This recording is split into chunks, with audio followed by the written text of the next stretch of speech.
Hi there guys, welcome to this review of the Head Coach's Rules and Accessory Pack for Blood Bowl. So what we'll do is, before we get into it, I will go through what comes in that pack, and then I'll talk about the things I like about it, and then I'll talk about the things I really don't like about it, and then I will go through an errata list of the things that are wrong in this book.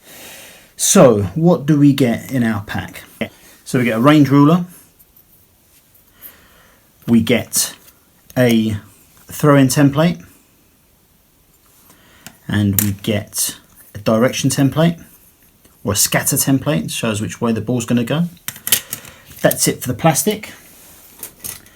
Quickly run through most of the tokens we get. So we get a turn marker, so that's to denote the first and second half. We get a team apothecary marker. We get a couple of wandering apothecary markers. We get some Bloodwiser keg tokens. We get a leader reroll token. We get a whole load of team reroll tokens. We get this token, another big reroll token. We get a few tokens that are specific to Nurgle. So there's a Nurgle Plague Doctor token, and this one looks like it's for the undead. It says Igor, an Igor token. We've got a load of tokens to show if players are prone or stunned. We get a touchdown token, touchdown scored token. We get the weather tokens, so that denotes if it's nice, still nice, sweltering heat, really sunny, pouring rain, or a blizzard. We get 3 bribe tokens. We get 3 Master Chef reroll tokens. And then we get some special tokens that can go on the bases of our minis that have got certain abilities. So, for example, really stupid, the rooted ability, bonehead. Oh, those are all bonehead. So that's all the tokens. Next up, we get the Head Coach's Handbook. Then we get our cheat sheet. So this is basically our quick reference.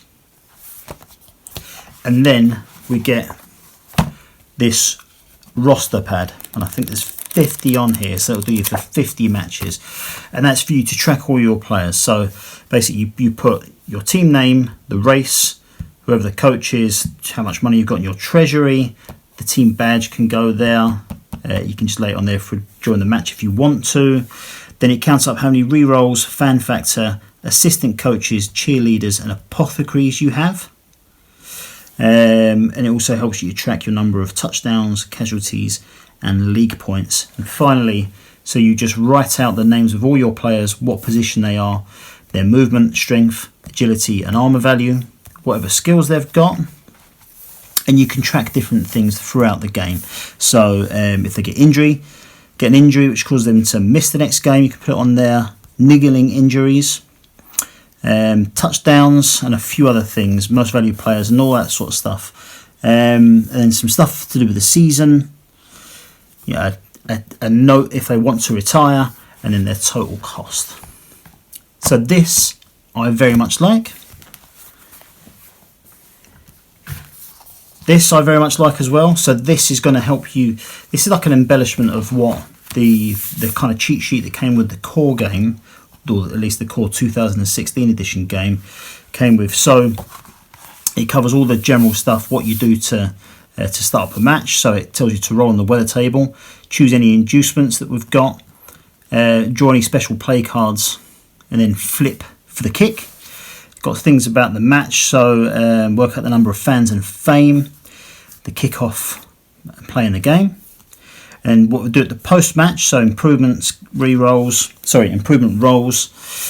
update the team stats, record fortune and fame, hire and fire, prepare for the next match. And then it runs through the weather table, the kickoff table, the sequence of play, and then it goes through things like actions and movement and all that sort of stuff. All the general stuff that was in the original cheat sheet, but it also adds in things like the casualty table and that sort of stuff, and things for ranking for stars players and all that sort of thing. It's got the passing chart, so I know that there are people out there who do not like using these, and they prefer to count the squares between passes to see if it is a quick pass, I believe it's quick, short, long pass, and then a long bomb. So yeah, it's got there quick pass, short pass, long bomb. So some people prefer to use that chart, so that's on there as well. It's got our agility, injury, and blocking tables, so that's good. So lots and lots of good stuff on there. And then finally we get to the head coach's handbook, and what this takes us through again is the main rules of the game, which are largely covered by the cheat sheet if you know what you're talking about. A run through of the different roles in the game. So again, here's the main rules. But what it does, which is a big step up from the original rules, is it really does have a lot more information to do with running and playing in a league. So it explains our roster sheets, and it goes through in a bit more depth about team rerolls and fan factor. So a lot of us might have had to pick up extra information from some of the magazines that came out, so the Almanac and a few other things that came out. Well, a lot of that information's in here. So it's got things like what to do to add in an assistant coach, how much it costs, what cheerleaders are, what they do and how much they cost, as well as apothecaries. Goes through again about special play cards and that kind of stuff, and generally gives a more in-depth view of how to play in a league system and how to track different things that go on game to game. So it's got official league rules, so there's a lot of information in here, covers seasons, divisions, how the leagues work, playing a season, drafting teams, team value, casualties and treasury and all that kind of stuff. So yeah, this for the most part is a very, very good book. If it wasn't let down by a number of errors that unfortunately appear in here. So towards the back of the book, we get to see all of the different team rosters. So I'll just list them here. So it's got all of the players for Amazon teams, Chaos Chosen, Chaos Dwarf, Chaos Renegade, Dark Elf, Dwarf, Elven Union, Goblin,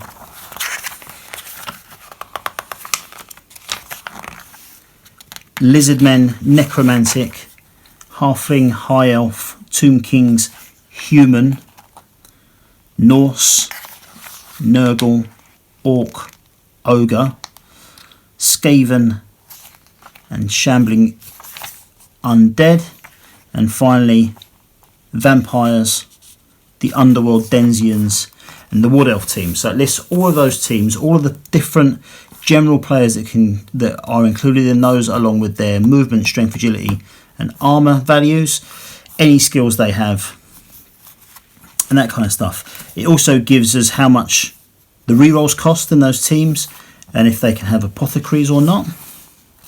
And then what it does is it goes through all of the star players available for the team, and there are a lot of them.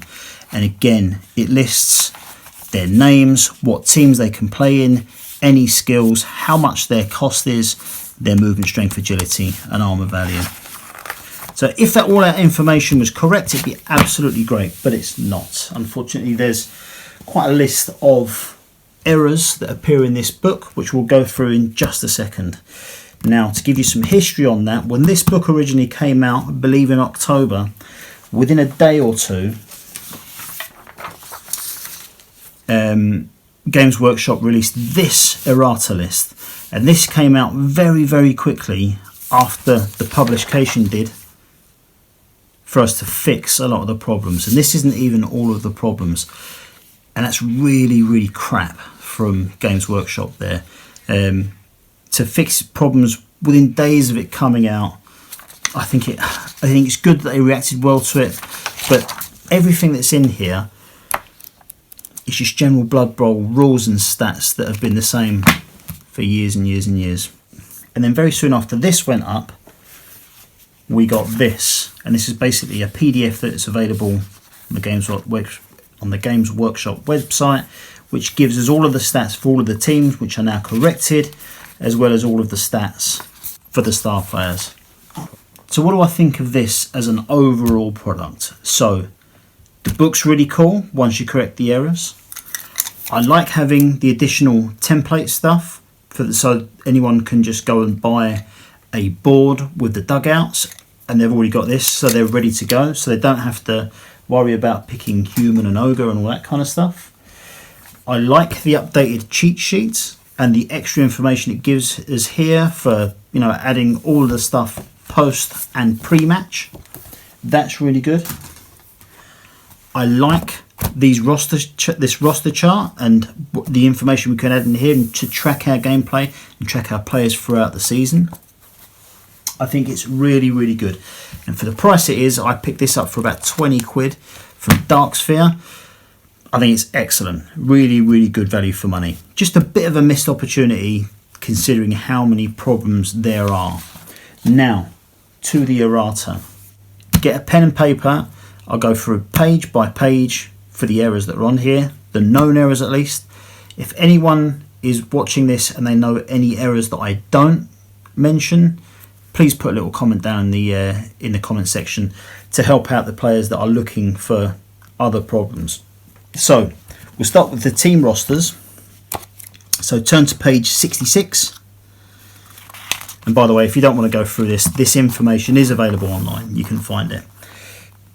So, Dark Elf team. So the Dark Elf Blitzer has got an armor value of 7 on here.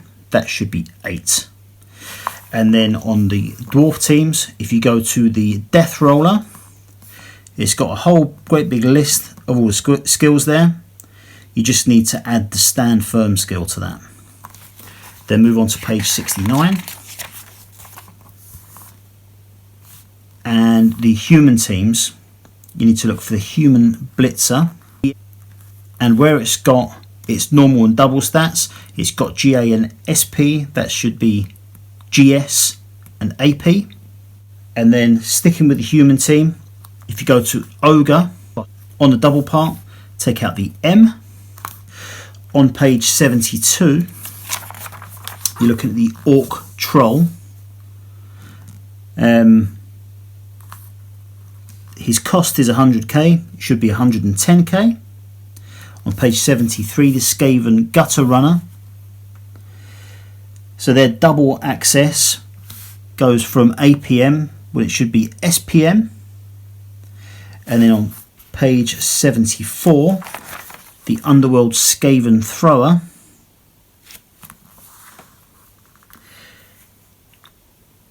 Their skill access should be GPM and AS. So take the P off of that and put it over into, take the P off the double, put it into the normal. And then the Underworld Troll, staying on page 74. The cost is currently 150k on here, should be 110. And finally, for the teams, it's the page 75, both for the Wood Elf ones. So we've got the War Dancer, his MA is currently 7, it should be 8.